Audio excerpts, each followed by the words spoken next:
एक दफा का जिक्र है, अफ्रीकी मैदानों के दिल में एक ताकतवर शेर रहता था जिसका नाम लियू था।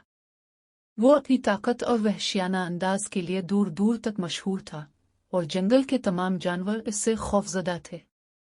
एक दिन जब लियू एक घने दरख्त के नीचे आराम कर रहा था, एक छोटी सी चूहिया उसके पंजे पर से गुजर गई और उसे जगा दिया। लियू गुस्से में अपना भारी पंजा उठाकर चूहिया को मारने लगा, लेकिन चूहिया जो होशियार थी रहम की भीख मांगने लगी। बराकरम अजीम लियू, मेरी जान बख्श दो।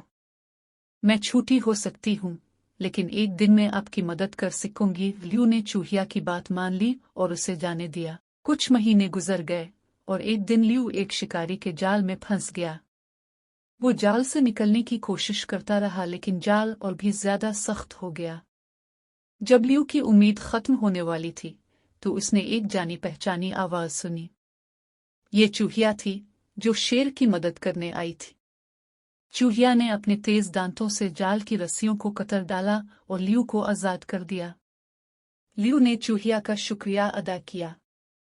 इस दिन से शेर और चूहिया सबसे अच्छे दोस्त बन गए, ये साबित करते हुए कि छोटे से छोटा जानवर भी बड़ा काम कर सकता है। जंगल के जानवर इस नई दोस्ती से हैरान रह गए। वो हैरान थे कि किस तरह दो जानवर जो साइज और ताकत में इतने मुख्तलिफ थे, इतनी मजबूत दोस्ती बना सकते हैं।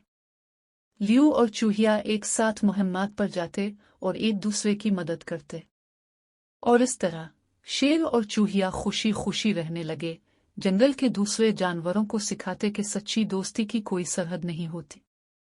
इस दिन के बाद लियू से अब खौफ नहीं बल्कि इसकी मेहरबानी और अक्ल के लिए एहतराम किया जाता था, और चूहिया जिसे कभी छोटा समझा जाता था अब एक हीरो के तौर पर जानी जाती थी।